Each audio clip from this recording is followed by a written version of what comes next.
나이크에서 건강보험 CEO를 뻔뻔스럽게 죽인 사람은? 사진에는 경찰이 수배하는 사람이 나와 있다. 유나이티드 헬스케어의 브라이언 톰슨 CEO가 뉴욕시 보도에서 총에 맞아 사망한 지 하루가 지났지만 경찰은 아직 총격범을 찾지 못했지만 목요일에 신문을 위해 수배 중인 사람의 사진을 공개했습니다.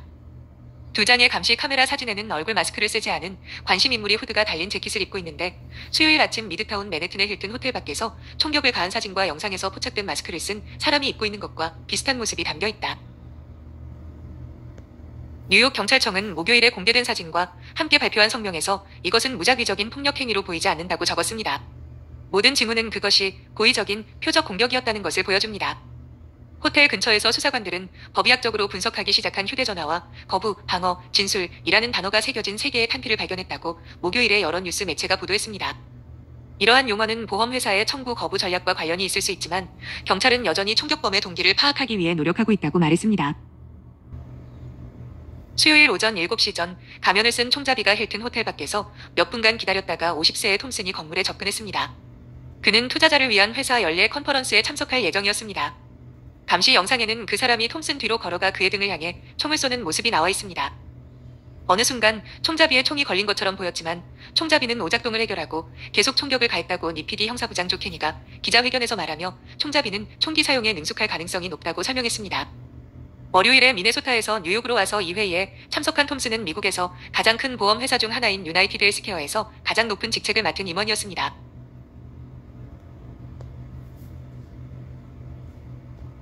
목요일에 공개된 니피디의 새로운 사진에 따르면 총격 사건과 관련된 신문을 위한 관심 대상자가 등장한다고 합니다. 사진 속 사람은 후드가 달린 재킷과 검은색 백팩을 착용하고 있는데 그 백팩은 수요일 아침 총격을 가할 때 범인이 들고 다녔던 회색 백팩과는 달라 보인다. 니피디의 전면적인 수사 노력은 계속되고 있으며 우리는 대중의 도움을 요청하고 있습니다. 경찰이 X 플랫폼에서 발표한 성명에서 밝혔습니다. 경찰은 체포와 유죄 판결로 이어질 수 있는 정보에 대해 $10,000의 보상을 제공합니다. 추적을 돕는 광범위한 카메라 시스템. 총격범에 대한 집중적인 수색은 뉴욕시 전역에 설치된 수천 대의 감시 카메라 영상과 드론, 훈련된 개를 활용해 이루어졌습니다. 2001년 9월 11일의 테러 공격 이후 설치된 카메라 시스템을 통해 경찰은 실시간으로 영상을 모니터링하고 이전 영상을 검토할 수 있다고 현재 존 제이 대학에서 형사사법을 가르치고 있는 전직 뉴욕시 경찰청 경사 펠리페 로드리게스는 말했습니다.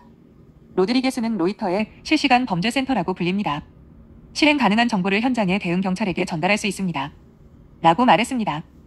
언론 보도에 따르면 경찰은 또한 어퍼 웨스트사이드의 호스텔에 머물렀던 한 남자에 대한 단서를 추적하고 있습니다.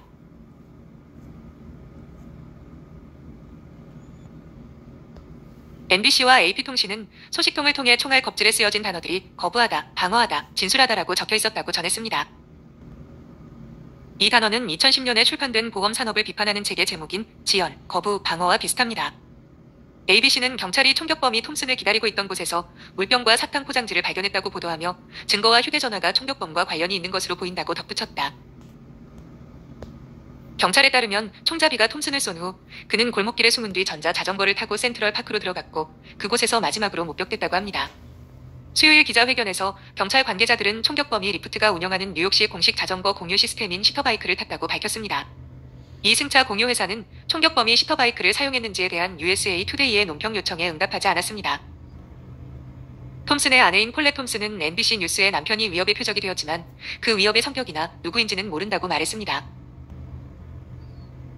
톰슨은 미니애폴리스에서 북서쪽으로 약 15마일 떨어진 미네소타주 메이플 그로브에 살았습니다. 두 도시의 경찰서는 그를 향한 위협에 대한 기록이 없다고 말했습니다. 톰슨은 2004년에 유나이티드 헬스 그룹에 입사했고 그 후 20년 동안 여러 부서에서 일하며 승진한 후 가장 최근에는 건강보험 사업부를 감독하는 직책을 맡았습니다. 링크드인에 따르면 그는 1997년에 아이오와 대학교를 경영학과 회계학 학사 학위로 졸업했습니다. 톰슨의 유가족으로는 두 아들과 아내 폴렛 톰슨이 있습니다. 폴렛 톰슨은 20년 넘게 물리치료사로 일했으며 그녀의 직장 이력에 따르면 남편과 같은 대학을 졸업했습니다. 올해 초 톰슨과 다른 유나이티드 헬스 그룹 임원 몇 명은 플로리다주 할리우드의 연금기금으로부터 소송을 당했습니다. 연금기금은 이들이 미국 법무부 조사 소식이 전해지기 전에 회사 주식을 수백만 달러어치 매각했다는 혐의를 제기했습니다. 2022년 2월 도지는 유나이티드 헬스가 널리 사용되는 결제 처리 시스템을 제공하는 기술 회사인 체인지 헬스케어를 인수한 것에 대해 이의를 제기했습니다. 몇 달 후 판사는 거래를 허가했습니다. 2년 후인 2월 월스트리트 저널은 법무부가 유나이티드 헬스에 대한 반독점 조사를 제기했다고 보도하면서 회사 주가가 폭락했습니다. 소송에서 할리우드 소방관 연금기금은 유나이티드 헬스는 적어도 2023년 10월부터 도지 조사를 알고 있었습니다. 이 중요한 조사 내용을 투자자나 대중에게 공개하는 대신 유나이티드 헬스 내부자들은 개인적으로 보유한 유나이티드 헬스 주식 1억 2천만 달러 이상을 매각했습니다.